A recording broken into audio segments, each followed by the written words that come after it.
Es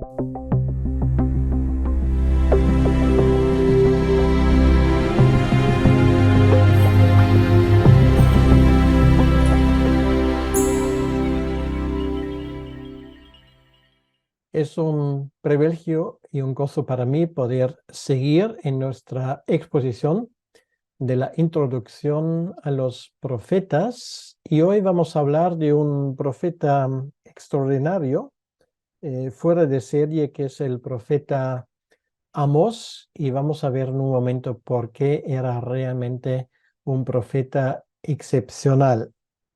Bueno, el versículo que introduce su profecía, el 1:1, dice que estas son las palabras de Amós, que fue uno de los pastores de Tecoa, que profetizó acerca de Israel en días de Uzías, rey de Judá, y en días de Jeroboam, hijo de Joás, rey de Israel, 2 años antes del terremoto.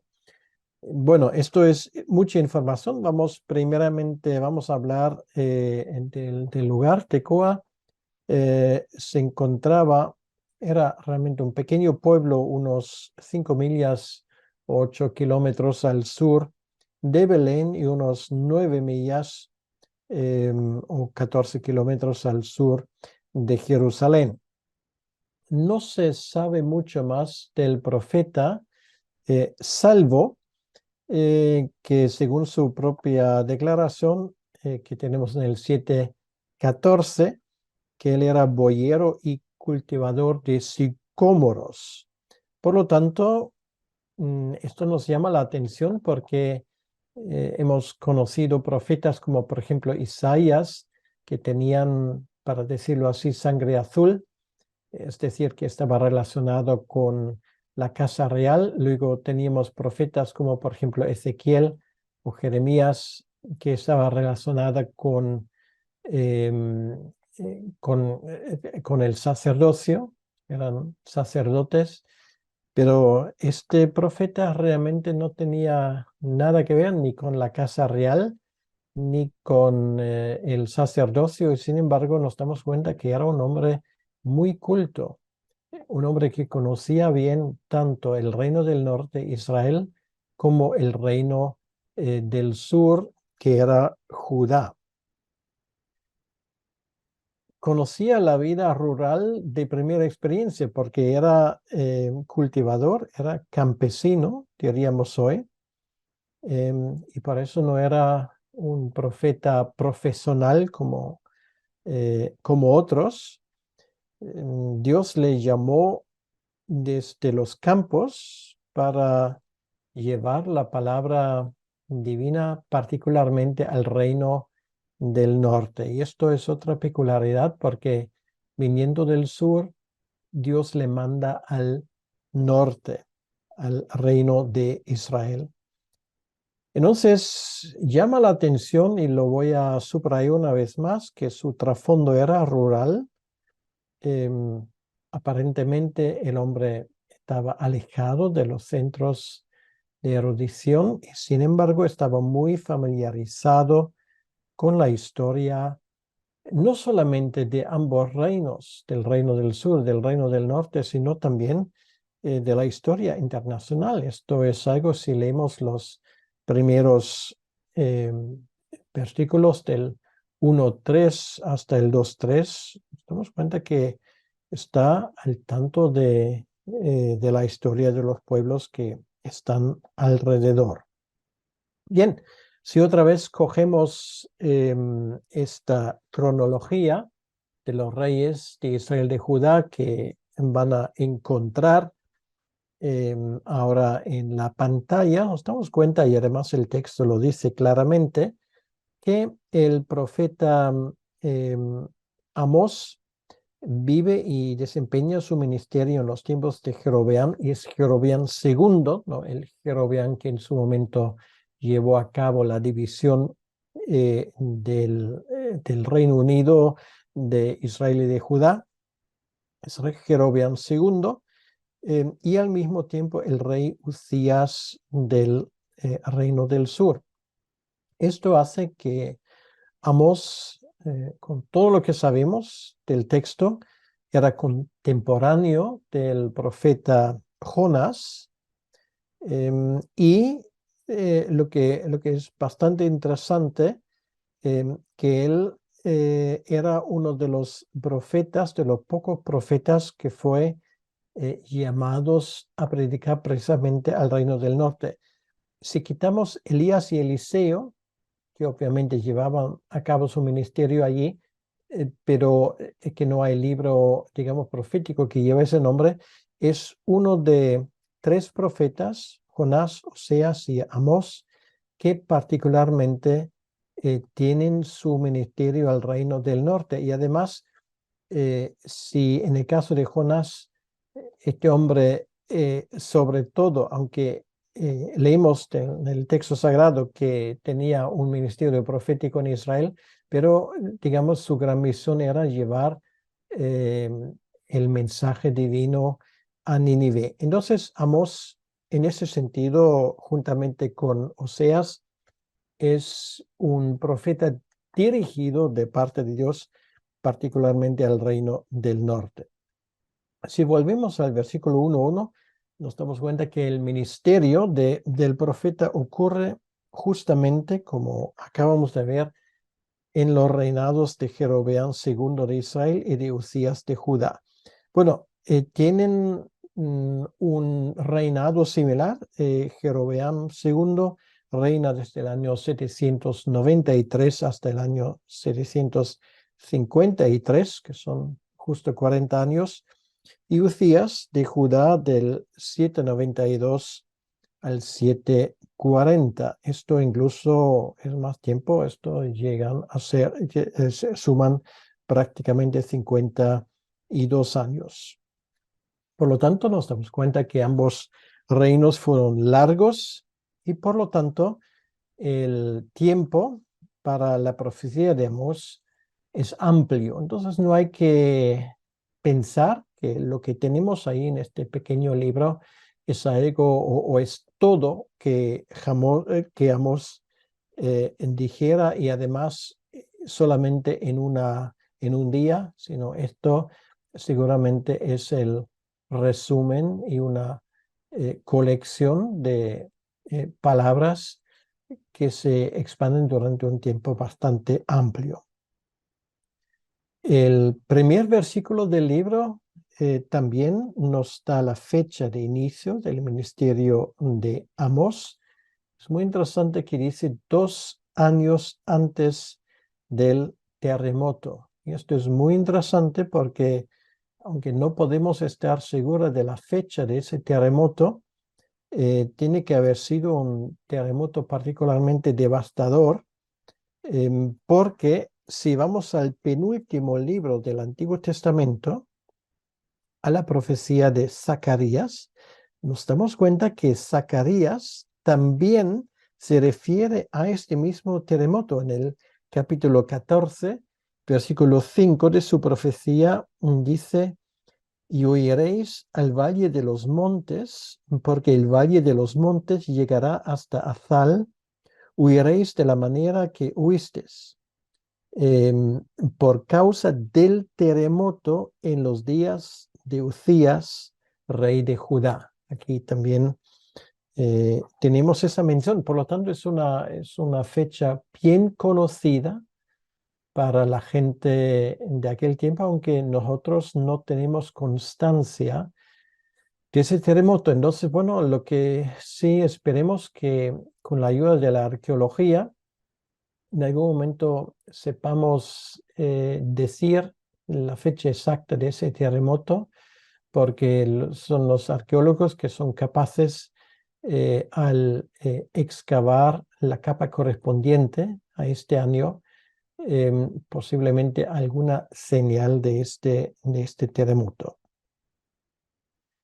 Bien, entonces, bajo los reyes Uzías y Jeroboam II del reino del norte de Israel, hubo un tiempo de gran bienestar en ambos lugares, como un renacimiento económico, militar y cultural.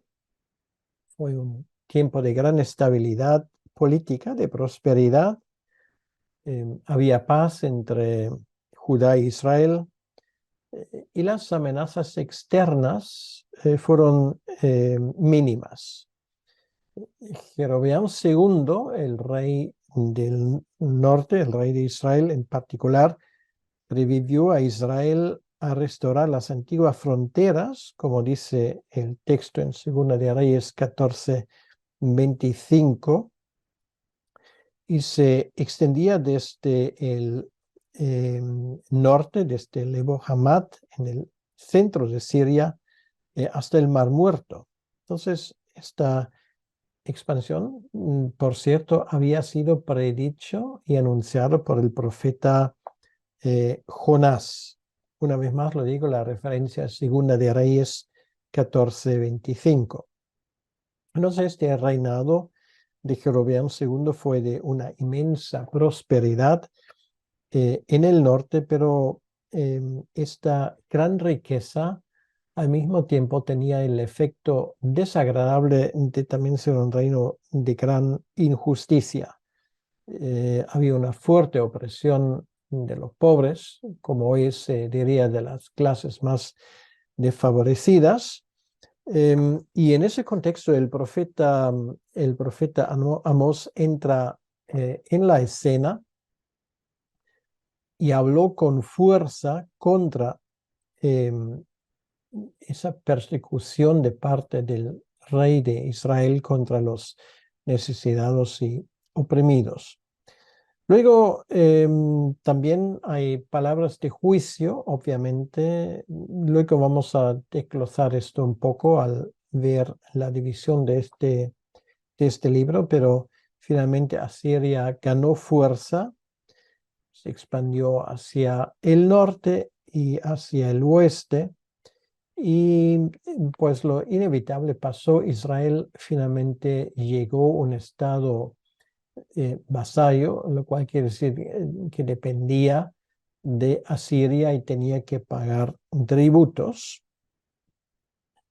Y finalmente llegó el momento en el año 722 cuando cayó el reino del norte, que era Samaria.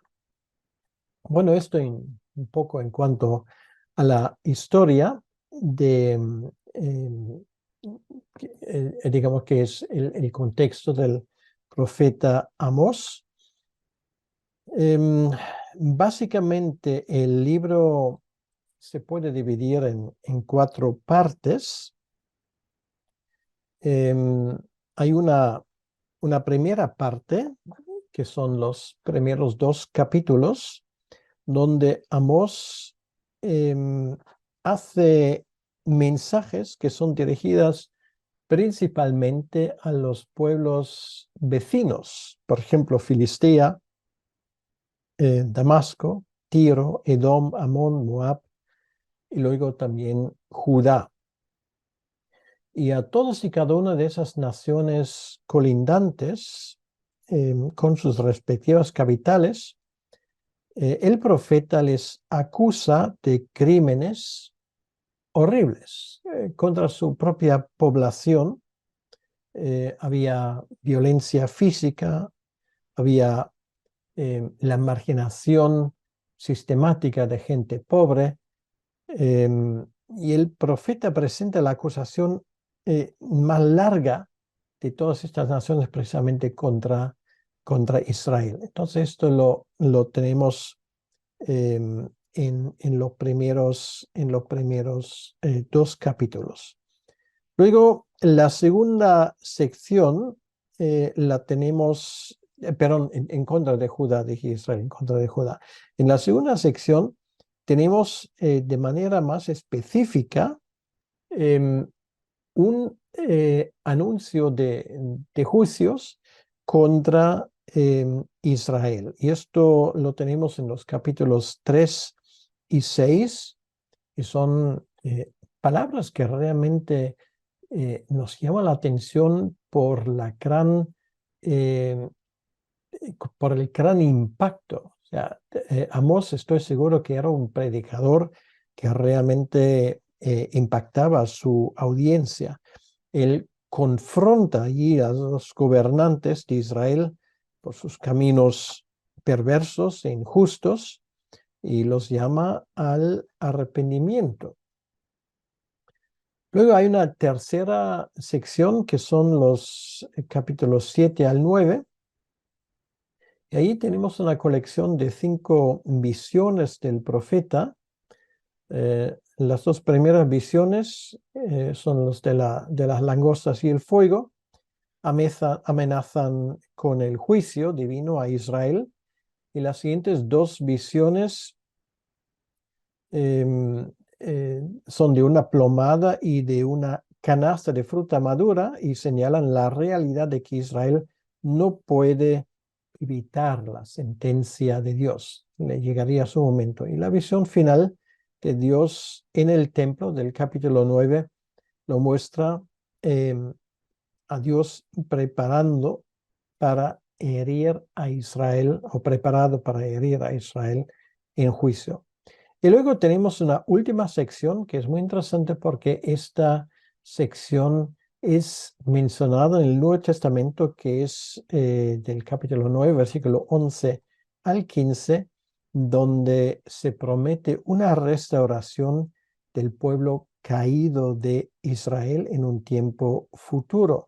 Y es muy interesante como luego lo vemos que esto se aplica luego a la predicación del Evangelio. Entonces, esta sección final, para decirlo así, es como un trueno. Hasta este punto el profeta se había centrado en la certeza del juicio que está por venir, pero ahora él concluye con esta gran esperanza de una restauración de la casa de David posterior a este juicio. Esta promesa de restauración es, para decirlo así, el punto que culmina el libro. En cuanto un poco al texto mismo, al estilo, el libro de Amós es una profecía que se relata casi por completo en forma poética. O sea, es muy interesante que la poesía hebrea tiene ciertas características y eso lo vemos en este libro de Amós de una forma muy clara. Es muy interesante que este profeta que, bueno, a primera vista parece un hombre inculto, pues que sea capaz, digamos, de hablar de esta manera a su audiencia, que demuestra un gran dominio del idioma. Entonces, igual que casi toda la literatura poética de la Biblia, el material que tenemos en el libro recibe una variedad de formas. Hay, digamos, oráculos relatados de forma poética, hay pasajes que parecen himnos y luego hay sermones presentados de manera poética también. Entonces, es Amós, sin lugar a duda, un auténtico maestro de las imágenes llamativas. Tan solo si vemos el pasaje del 7:1 al 9:10, donde Amós presenta 5 cuadros que demuestran de forma gráfica el juicio venidero de Dios, esto nos dice algo sobre el gran poder de su lenguaje. Entonces, estos símbolos añaden un nivel de intensidad al mensaje del profeta que una narrativa prosaica, en prosa, no puede transmitir. Entonces, hablamos un poco de algunas características del contenido. Es de suponer que Amós había entregado esas profecías en diferentes lugares del reino del norte, como sería Samaria y Betel. Es lógico porque allí el pueblo estaba reunido. No lo sabemos, lo que sí sabemos, hay una referencia del capítulo 7, versículos 12 y 13, donde nos damos cuenta que parte de su ministerio profético lo lleva a cabo en Betel. Ahora, a diferencia de los mensajes de los profetas anteriores, con la posible excepción del profeta Joel, las palabras de Amós fueron preservadas por escrito, al igual que las de sus contemporáneos Isaías y Oseas. En este sentido, era muy importante y esencial que estos grandes mensajes que demandan el cumplimiento del pacto se preservaran como recordatorios de la historia de Israel y por las promesas de restauración y redención que contenían, tenían, digamos, una forma particularmente importante al haber sido escritos. Entonces, Amós ataca dos áreas principales de pecado que eran acusaciones comunes de los profetas, que era la idolatría y la injusticia social. El problema de raíz de Israel era su religión falsa.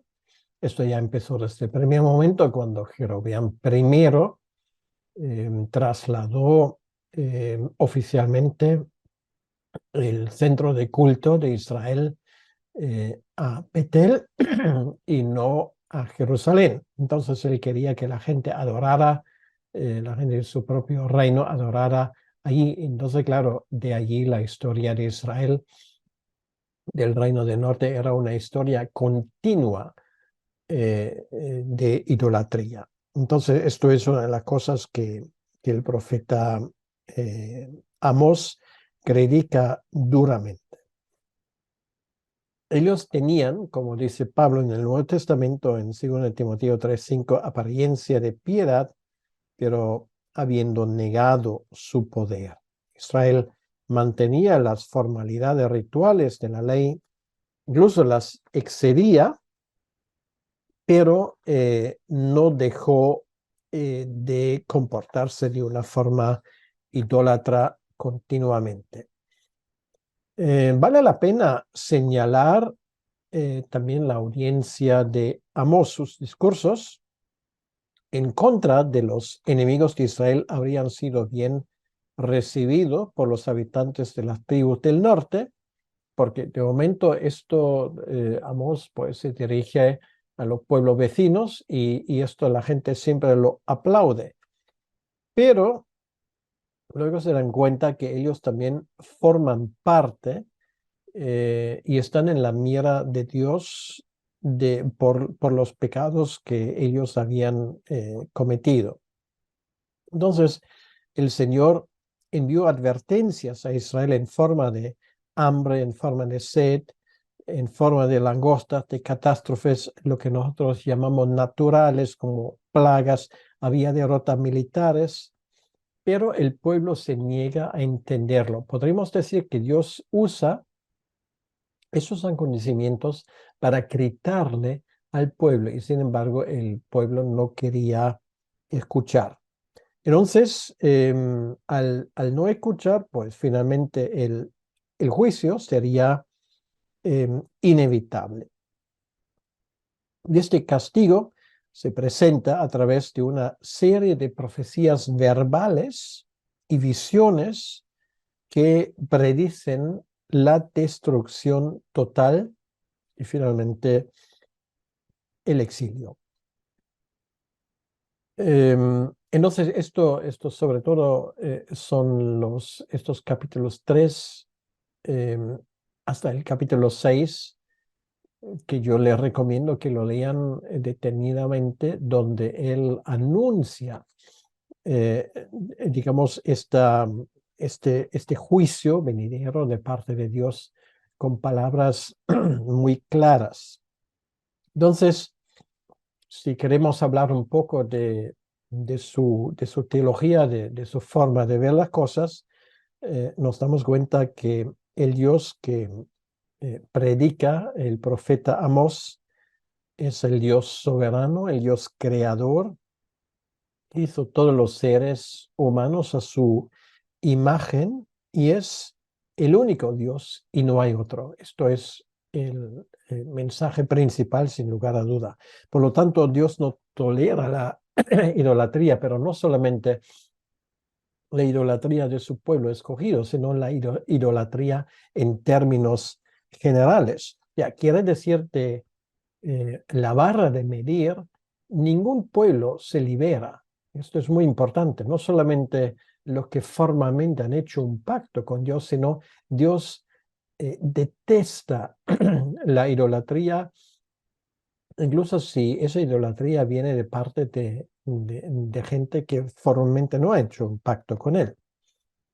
Entonces, el Señor es soberano, esto era el mensaje para Israel, es soberano y es capaz de levantar una nación, incluso una nación pagana, contra Israel en juicio. Incluso él es capaz, en términos generales, de que una nación se levante contra otra. Esto lo vemos explicado en el capítulo 1:3 y los versículos siguientes. Entonces, Dios es juez, incluso está dispuesto a levantar a otra nación para castigar al pueblo de Israel. El mensaje del capítulo 6:14. Entonces, lo que nos llama particularmente la atención es la profecía del final del libro de Amós, del capítulo 9, versículo 11 y 12, y es citada esa parte, esos dos versículos directamente en el libro de los Hechos, por lo tanto yo la voy a leer ahora. Dice, en aquel día levantaré el tabernáculo caído de David. Y esto es muy importante porque esto es una parte, luego lo vamos a ver en el Nuevo Testamento, eh, que se entiende como un cumplimiento, no es algo futuro, por ejemplo, desde nuestro punto de vista, sino es un proceso que ya ha empezado. Dice, en aquel día yo levantaré el tabernáculo caído de David y cerraré sus portillos y levantaré sus ruinas y lo edificaré como en el tiempo pasado, para que aquellos sobre los cuales es invocado mi nombre posean el resto de Edom y todas las naciones, dice Yahvé, que hace esto. Es muy interesante porque allí se usa la conquista de Edom como imagen de que Dios será el Dios sobre todos los pueblos. Bueno, esto en el nuevo pacto se consigue no a través de acciones militares, sino se consigue a través de la predicación del Evangelio. Y así lo entienden los apóstoles, porque si vamos al Nuevo Testamento, a Hechos 15, a partir del versículo 16, Hechos 15:16, es este mismo versículo que aquí es mencionado en ese discurso de Jacobo, que era la autoridad más importante en la iglesia de Jerusalén. Él cita de Amós, dice después, dice, voy a leer a partir del versículo 13 para tener todo el contexto. Jacobo respondió diciendo, varones y hermanos, oídme, Simón ha contado cómo Dios visitó por primera vez a los gentiles para tomar de ellos pueblo para su nombre. Y ahora, ojo, versículo 15, y con esto concuerdan las palabras de los profetas como está escrito. Y ahora cita de Amós capítulo 9. Después de esto volveré y reedificaré el tabernáculo de David. En otras palabras, Santiago entiende el hecho de que ahora el evangelio se predica a los gentiles como un cumplimiento de esa profecía. que está caído, y repararé sus ruinas y lo volveré a levantar, para que el resto de los hombres busque al Señor y todos los gentiles sobre los cuales es invocado mi nombre, dice el Señor, que hace conocer todo esto desde tiempos antiguos. Muy interesante cómo Santiago da estas palabras ya por cumplido en la predicación del Evangelio. Y luego él termina, por lo cual yo juzgo que no se inquiete a los gentiles que se convierten a Dios, sino que se les escriba que se aparten de las contaminaciones de los ídolos, de fornicación, de ahogado y de sangre. Porque Moisés desde tiempos antiguos tiene en cada ciudad quien lo predique en las sinagogas donde es leído cada día de reposo. Entonces, quiere decir que ellos solamente tienen la obligación de abstenerse de ciertas cosas básicas para no enfurecer a los judíos, para mantener esa paz, pero lo que dice Santiago, que esto se ha cumplido.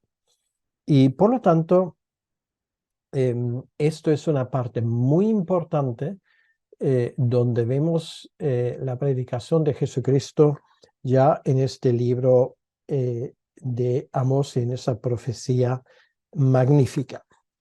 Entonces, una vez más, simplemente para que lo tengamos claro, vamos a ver las 4 partes del libro que me parece fundamental y muy importante. Tenemos en la primera parte, bueno, si dejamos el título y lo sobrescrito fuera de los primeros 2 versículos, tenemos en el capítulo 1 y 2 esos juicios pronunciados sobre las naciones vecinas, ¿vale? Entonces, es lo primero. Luego, segunda parte, capítulos 3 al 6, son profecías contra Israel. Entonces, donde Amós habla muy claro, él se refiere a pecados específicos y si no hay arrepentimiento, esto va a traer juicio sobre Israel. Dios no permite que su nombre se use en vano. Luego, la tercera parte, que son las visiones, que ya hemos mencionado, que son 5 visiones en total. Y luego en el capítulo 9, la última parte, del 11 al 15, esa profecía de restauración y de bendición, que es particularmente importante desde nuestro punto de vista en el Nuevo Testamento. Y ahora con esto vamos a entrar un poco más en el texto mismo para que lo veamos con nuestros propios ojos. Una vez más, pues los primeros 2 versículos ya lo hemos mencionado, que nos dan esa referencia en cuanto a la fecha y en cuanto al personaje. Y una vez más, su audiencia principalmente serían gente del reino del norte. Y quiero enfatizar también una vez más, porque quiero que esto quede muy claro, que su audiencia además se caracterizaba principalmente en aquel momento, eran gente que gozaban de un bienestar importante, gente rica, pero moralmente corruptos y religiosamente hipócritas, desobedientes al Señor, y esto es el problema, y por esto su mensaje que precisamente tiene que ver con esto. ¿No? O sea, el pueblo de Israel se encontraba en ese momento, para decirlo así, en la cumbre de la prosperidad, pero estaba llenando rápidamente la medida de sus pecados hasta que llegara a ese punto de no retorno. La misión de Amós era, por lo tanto, más bien el despertar y no tanto el consolar. Realmente hay un mensaje de consuelo muy al final, pero básicamente él es como si él cogiese a la gente por la solapa y los sacudiese. Entonces, no cabe duda que la gente cuando le escuchaba se estaría enfurecida. De eso no me cabe duda, porque a nadie le gusta escuchar un mensaje así. Y si se me permite esa aplicación, los tiempos nuestros se parecen mucho a los tiempos de Amós y creo que haría falta realmente una predicación sobre esos principios de Amós también a nuestra generación. Me faltan esos mensajes que sacuden. Sí, hay consolación y hay todo tipo de, eh, digamos, de profecías que son promesas de parte de Dios, pero lo que nuestro tiempo tiene que escuchar en nuestros contemporáneos son mensajes que les despierten. Pero bien, hablamos primeramente de esa primera parte, estos oráculos y profecías sobre las naciones vecinas, que he dicho que esto básicamente son los primeros dos capítulos. La primera nación, la cual se dirige, es Aram o Siria. Ojo, Siria no es Asiria. Asiria es la gran nación que ahora viene del este. Pero aquí estamos hablando de Siria, o también llamado Aram, cuya capital es Damasco. ¿Cuál es el problema de Damasco o de Siria? Pues la crueldad hacia los habitantes de Galaad, que son las tribus de Gad y de Rubén. Y obviamente lo que hace el profeta es, él anuncia el juicio, que sería la destrucción y el cautiverio, cosa que ocurrió luego, efectivamente, en el año 732, o sea, 10 años antes de la destrucción de Samaria. Si alguien quiere leer el pasaje correspondiente, es el segundo de Reyes 16, del 1 al 9. Luego, en segundo lugar, hay un juicio contra Gaza, que sería la capital de Filistea, de los filisteos, que tenemos esto en los versículos 6 al 8 del capítulo 1. ¿Cuál es su pecado? Pues su pecado es dedicarse al tráfico de esclavos. Y otra vez hay un mensaje de juicio. Y luego esto se cumple por los asirios, que también, digamos, conquistan finalmente Gaza, y esto prácticamente ya es el final de los habitantes de allí como nación. Luego hay un juicio que se anuncia contra la tierra, en términos generales, la tierra de los fenicios. ¿Cuál es el problema allí con los fenicios, con Tiro y con Sidón? También tráfico de esclavos, injusticia.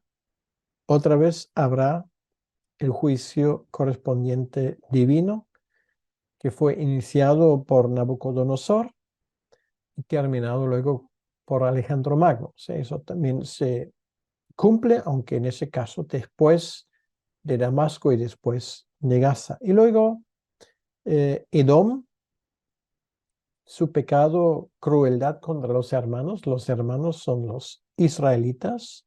A eso, por cierto, también se refiere el profeta Abdías en el versículo 10 al 12 de su mensaje. Entonces, finalmente se cumple esa destrucción también por los nabateos, y luego el juicio que se anuncia finalmente contra Amón, en el 1:13 al 15, bueno, por cosas horribles, por ejemplo, el asesinato de mujeres embarazadas en Galaad. Habría un juicio que finalmente se lleva a cabo en este caso por Nabucodonosor. Luego, en el capítulo 2, los primeros 3 versículos se dedican a Moab. También se menciona el pecado que había cometido Moab. Había calcinado los huesos del rey de Edom, que era una forma muy injusta de tratar a un personaje muerto, y por esto sería destruido su ciudad principal. Fue llevado a cabo también por los babilonios finalmente. Luego se menciona Judá, su pecado, la apostasía de la ley. Y bueno, todos sabemos lo que pasó con Judá. En el año 586 es destruido la capital, Jerusalén, y muchos de sus habitantes son llevados presos a otros países, principalmente a Babilonia. Y luego juicio contra Israel, y ahí, bueno, se enumeran varios pecados, por ejemplo, la injusticia social, la inmoralidad, la idolatría, la rebelión contra Dios, etcétera, etcétera. Es una larga lista realmente, y el cumplimiento se lleva a cabo por los asirios cuando ellos destruyen la ciudad en el año 722. Estamos hablando de la ciudad de Samaria. Bueno, esto nos da obviamente una lección que hay que tomar en cuenta. Son varias lecciones que sacamos solamente de esa primera parte. En primer lugar, Dios hace responsables no solamente a Israel y a Judá, que es al pueblo de Dios, sino a todas las naciones. No solamente se preocupa a Dios por los que han hecho un pacto con Él, sino todas las naciones son responsables delante de Él. Y esto es algo que no hay que olvidarlo, porque se aplica también a nuestro tiempo. En segundo lugar, la apostasía y la crueldad son tratados por iguales. Quiere decir que para Dios es una abominación, y finalmente los que están perpetrando estos hechos se las verán con Dios. Y luego, las normas para las naciones son normas que Dios quiere que se respete. Quiere decir, los paganos, esas naciones paganas fueron juzgados por su violación de los principios básicos de rectitud. O sea, algo que es común para todos los hombres. Y el pueblo de Dios fue juzgado por su fidelidad a la palabra revelada de Dios.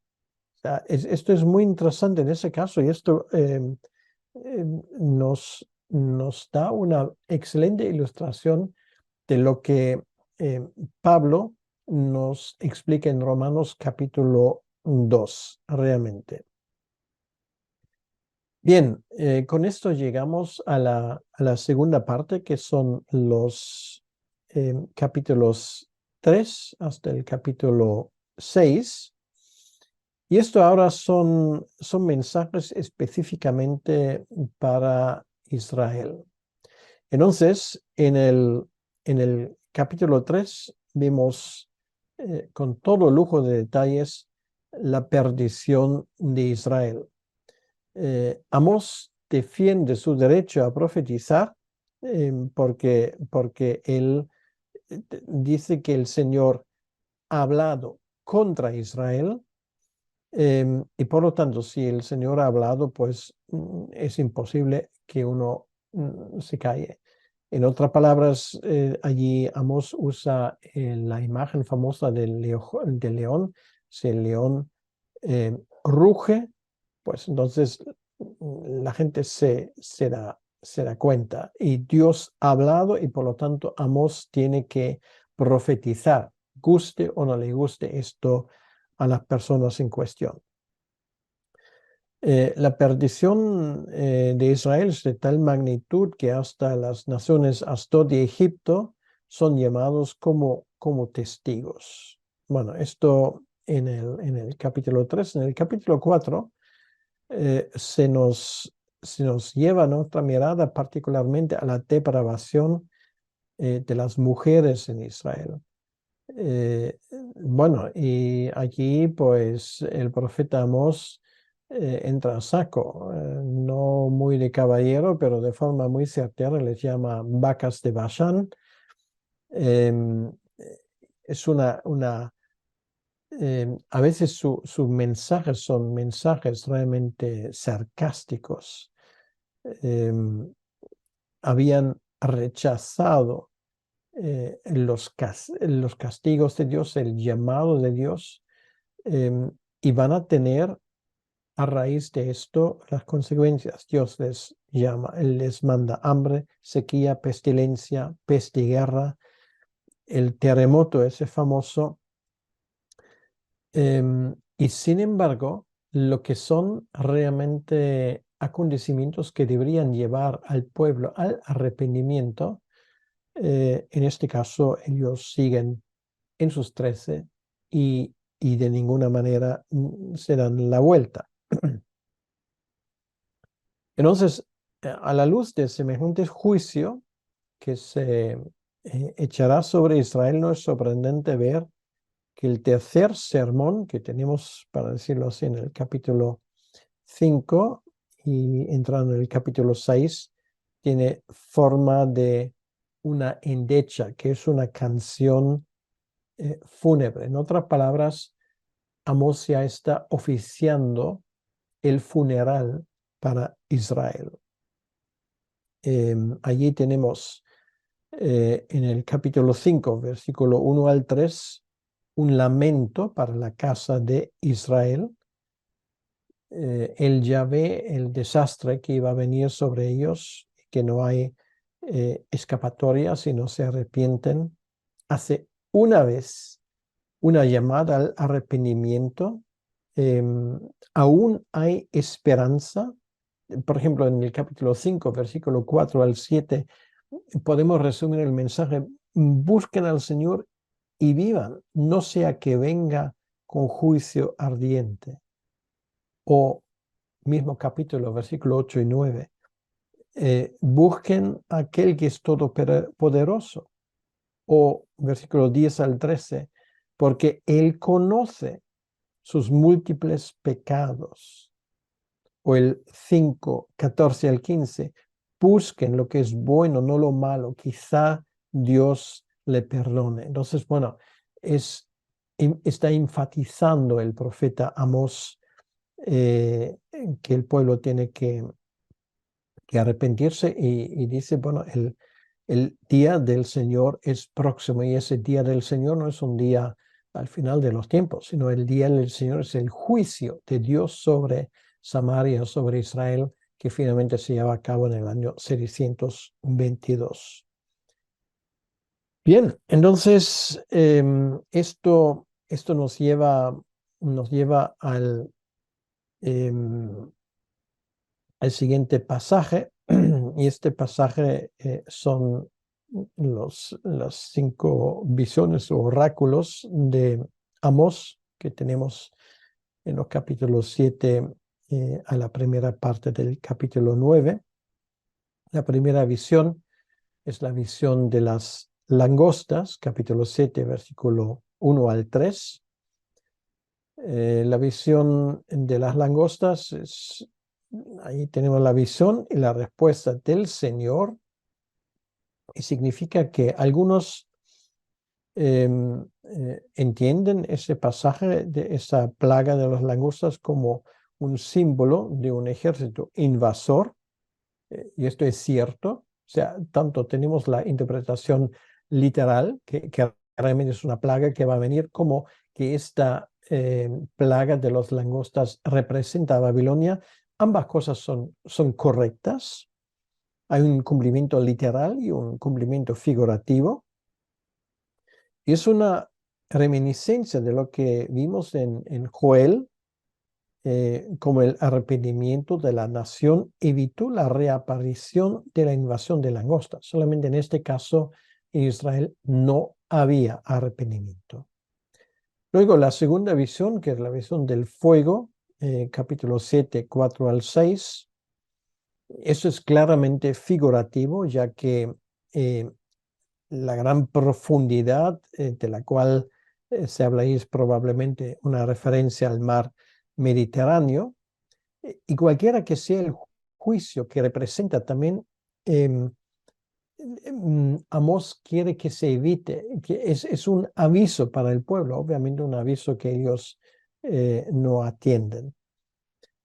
Entonces, esas dos primeras visiones aún parecen ilustrar la paciencia de Dios, y con esto llegamos a la tercera, la visión de la plomada.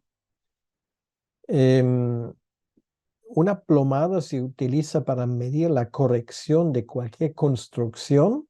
Bueno, hasta el día de hoy se hace esto.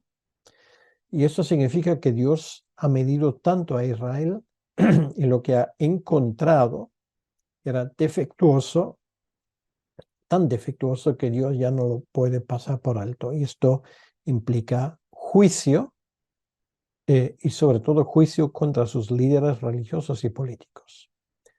Se lleva a la cuarta visión, que es la visión de la fruta de verano.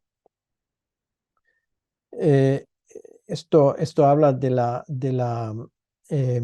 naturaleza del juicio contra Israel,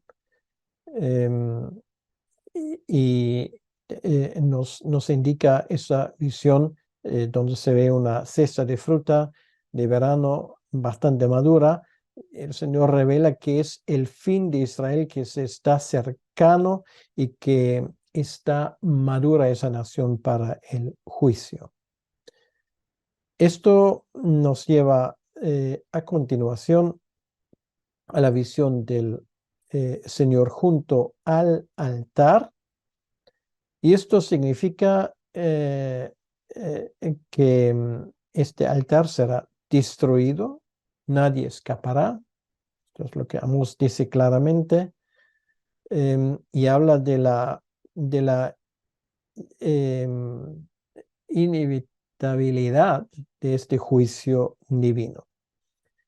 Entonces, todo esto nos lleva finalmente hasta este último capítulo, y la última parte de este último capítulo, donde vemos un tiempo en el futuro que será distinto.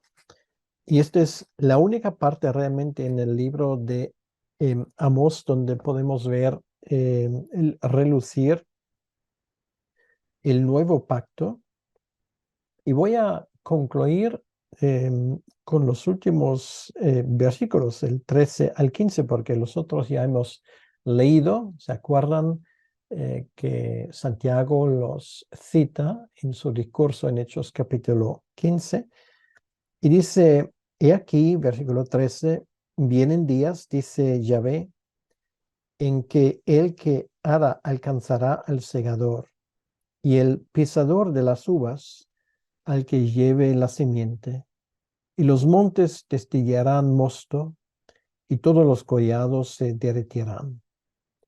Y traeré del cautiverio a mi pueblo Israel, edificarán ellos las ciudades asoladas, y las habitarán, plantarán viñas y beberán el vino de ellas, y harán huertos y comerán el fruto de ellos, pues los plantaré sobre su tierra y nunca más serán arrancados de su tierra que yo les di, ha dicho Yahvé, Dios tuyo. Entonces, obviamente, sí, puede haber ahí un cumplimiento en la vuelta del exilio, pero esto va mucho más allá porque dice que nunca más serán arrancados de su tierra. Entonces, allí esto está hablando realmente ya del nuevo pacto.